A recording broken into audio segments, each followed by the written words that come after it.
तो finally guys ये कहानी मुझे बहुत ही ज़्यादा पसंद आई। मूवी की रेटिंग 6.4 की है और यह एक सर्वाइवल ड्राउनी मूवी है। तो बिना किसी देरी के कहानी को शुरू करते हैं। तो इस कहानी की शुरुआत में आपको दिखाया जाता है एक टीवी शो को।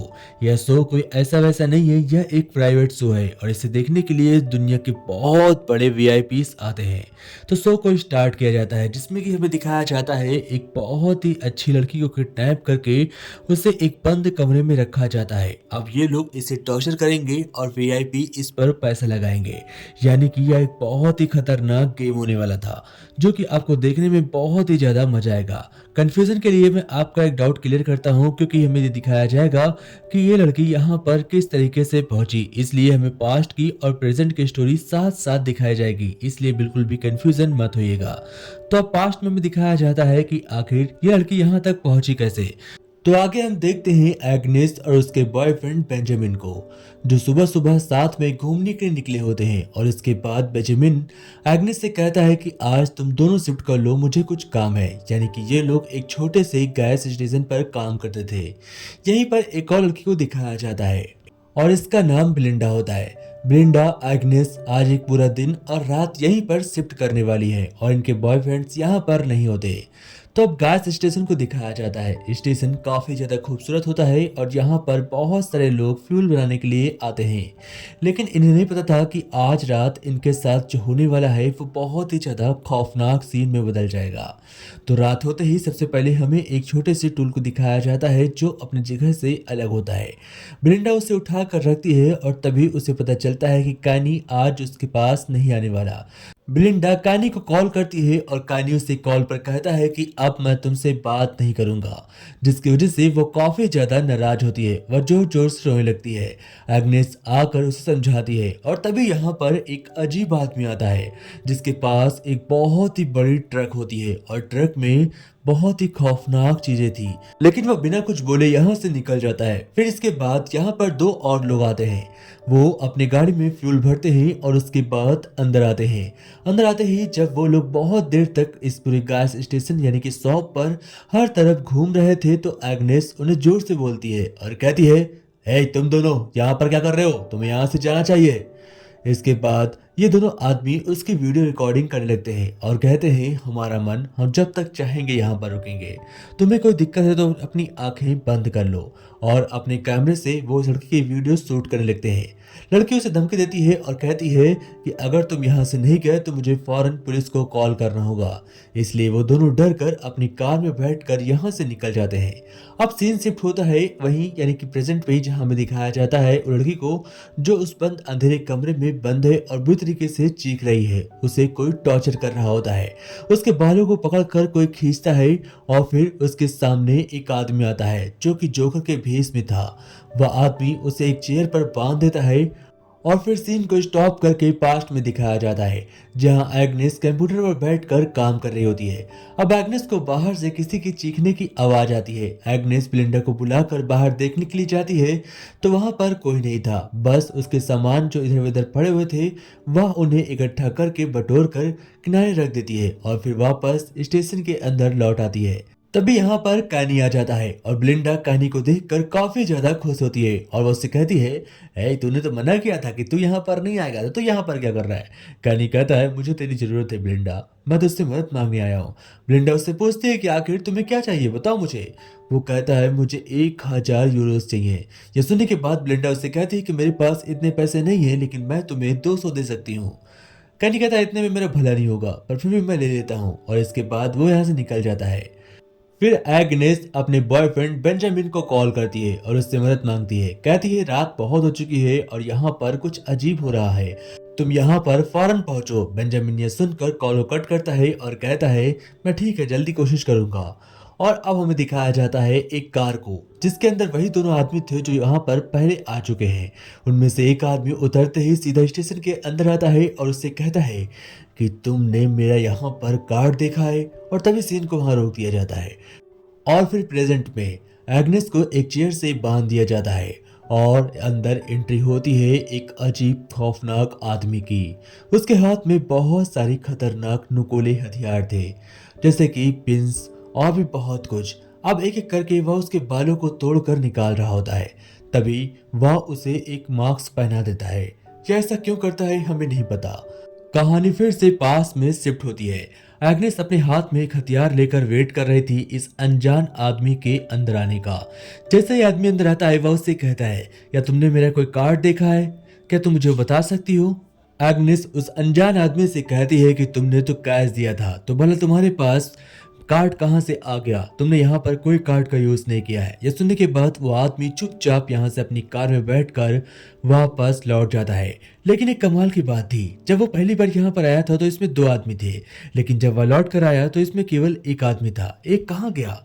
यह बात एग्नेस को खटक रही थी। अब एग्नेस जैसे ही होस्ट यानी कि इस शॉप से, इस दुकान से बाहर निकलती है तो वह देखती है फिर से उसका सामान बिखरा हुआ है।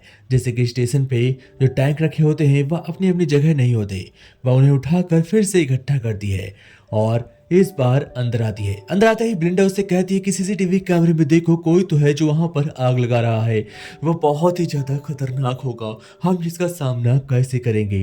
एग्नेस उससे कहती है धीरज रखो, और सीन को वहीं रोक कर फिर से प्रेजेंट में दिखाया जाता है, जहां पर अब वो रिंग मास्टर एक एग्नेस के साथ बहुत ही गलत करने वाला है, क्योंकि वह एग्नेस को चेयर में बांधकर उसे अजीब ढंग से टॉर्चर करता है। फिर वह उसका मास्क भी निकाल देता है।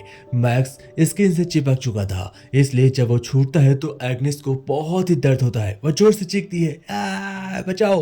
लेकिन रिंग मास्टर उस पर थोड़ी सी भी दया नहीं करता। और मैं आपको एक डराने के लिए छोटी सी बात बताता हूँ कि इस शो को यानी कि एग्नेस के साथ जो कुछ भी हो रहा था, वो दूर बैठे कांच के पार लोग वीआईपीज उसे अच्छे तरीके से देख रहे थे। उन वीआईपीज ने इस शो के लिए बहुत सारे पेमेंट की होती है। तो अब फिर से कहानी को पास्ट में शिफ्ट किया जाता है, जहां पर एग्नेस और ब्लिंडा दोनों गैराज के अंदर जाती हैं जहां पर आग लगी हुई थी। तभी एक दूर से अजीब आदमी उनकी ओर बढ़ रहा होता है, और जैसे ही वो उनके सामने आता है ब्लिंडा गुस्सा हो जाती है, क्योंकि वह कोई और नहीं बल्कि कानी था। कानी को ऐसी हालत में देखकर और इतना गंदा मजाक, घटिया मजाक करते हुए देखकर ब्लिंडा और एग्नेस को गुस्सा आ जाता है। एग्नेस कहती है, मैं अभी फौरन पुलिस को बुलाकर कानी तुम्हें जेल के अंदर डलवाती हूँ। लेकिन ब्लिंडा उससे गुजारिश करती है और कहती है, प्लीज ऐसा मत करो, अगर तुम ऐसा करोगे तो उसे भी छुड़ाने मुझे ही जाना पड़ेगा, इसलिए मैं चाहती तुम ऐसा मत करो। एग्नेस कहती है, ठीक है, लेकिन ये गंदा मजाक दोबारा मेरे साथ नहीं होना चाहिए।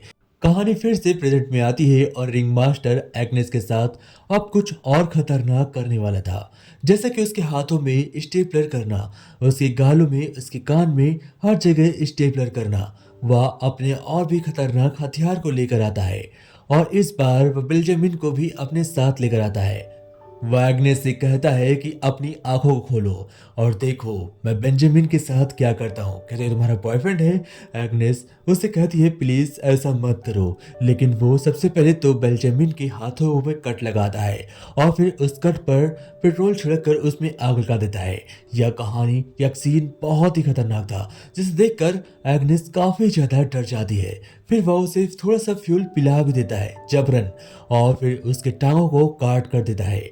और बेचारी दूर बैठी एग्नेस रो रही होती है। वह जोर से चीखती है, ऐसा मत करो प्लीज, उसे छोड़ दो ना, प्लीज ऐसा मत करो, छोड़ दो ना।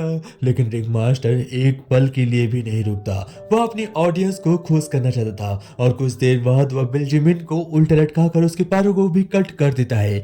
बेंजामिन की डेथ हो जाती है और एग्नेस रोने लगती है, ऐसा क्यों किया? लेकिन रिंग मास्टर को थोड़ी सी भी दया नहीं आती। कहानी फिर से पास्ट में जाती है और हमें दिखाया जाता है कैनी को किसी ने चाकू मार दिया है।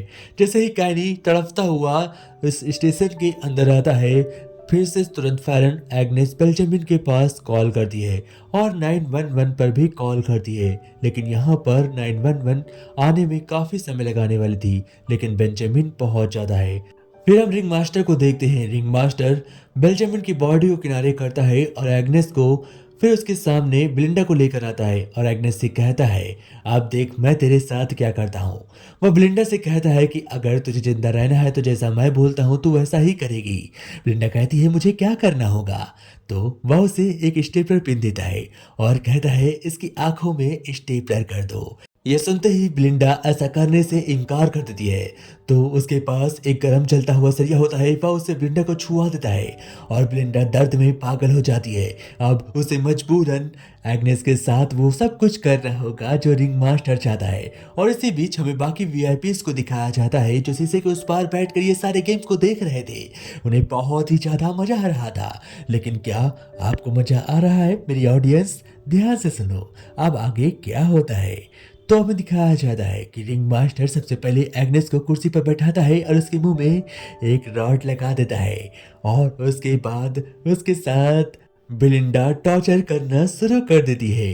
वह उसके पैरों में छोटे छोटे कट लगाती है और कुछ देर बाद जब बिलिंडा को मौका मिलता है तो वह रिंग मास्टर के ऊपर ही अटैक कर देती है और फौरन आकर अपनी दोस्त एग्नेस के हाथों को खोल देती है। एग्नेस रिंग मास्टर पर कूद पड़ती है और दोनों मिलकर रिंग मास्टर के ऊपर टूट पड़ते हैं।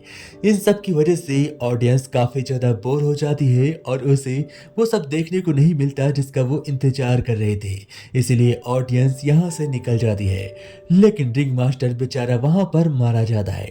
अब एग्नेस और ब्लिंडा दोनों यहाँ से निकल पड़ते हैं, शीशे को तोड़ते हैं और वो देखते हैं यहाँ पर बहुत सारी चेयर्स रखी हुई हैं। वह इन्हें पार करके यहाँ से निकलने की कोशिश करने लगी थी, लेकिन वो एक आइलैंड पर थी, उन्हें यह बात नहीं पता थी। वो यहाँ से बाहर निकलती है और उनके सामने एक आदमी आता है। वो उन्हें गन पॉइंट पर ले लेता है और कहता है तुम्हें यहीं रुकना होगा। ब्लिंडा उससे बिना डरे आगे बढ़ती है और जैसे ही वो ब्लिंडा की ओर मुड़कर गोली चलाता है वहां पर एग्नेस उस पर अटैक कर देती है। दोनों मिलकर उसको मार देती है। ब्लिंडा को एक गोली लग जाती है जिसकी वजह से उसे बहुत ही ज्यादा दर्द हो रहा था। उसका बहुत सारा खून बाहर निकल रहा था और वो फैसला करती है कि वो यहाँ से नहीं निकल पाएगी। इसीलिए एग्नेस से कहती है तुम जाओ। एग्नेस कहती है मैं तुम्हें छोड़कर नहीं जाऊंगी, लेकिन इसके बावजूद वह उसे जबरदस्ती भेज देती है। फिर वो दोनों कार के अंदर बैठते हैं और एग्नेस उससे कहती है मैं गाड़ी को स्टार्ट करके यहाँ से ले जाऊंगी, लेकिन रास्ते में दरवाजा बंद था। वो लोग गाड़ी से दरवाजे को तोड़ नहीं सकते थे, दरवाजा बहुत ही ज्यादा मजबूत होता है। इसलिए ब्लिंडा को वहीं छोड़ देती है और ब्लिंडा वहां पर एक सिलेंडर के सामने उसे खोलकर बैठी हुई थी कि जैसे ही कोई किलर उसे पकड़ने आएगा वह वहां पर ब्लास्ट हो जाएगी। और वो बिल्कुल ऐसा ही करती है और उसके साथ एक और किलर मारा जाता है और एग्नेस इस जगह से सेफली बाहर निकल जाती है। आखिरकार वो एक पुल पर बैठकर इंतजार कर रही होती है और तभी वहां पर बहुत सारे ऑफिसर्स आते हैं और उसे रेस्क्यू कर लेते हैं। उससे पूछताछ होती है कि आखिर तुम्हारे साथ ये सब किसने किया। वह सब कुछ सच सच बता देती है, लेकिन इसके बचने के बावजूद भी इसके दोस्त और इसका बॉयफ्रेंड इससे दूर हो जाते हैं। तो दोस्तों कैसी लगी स्टोरी कमेंट में जरूर बताइएगा। जय हिंद।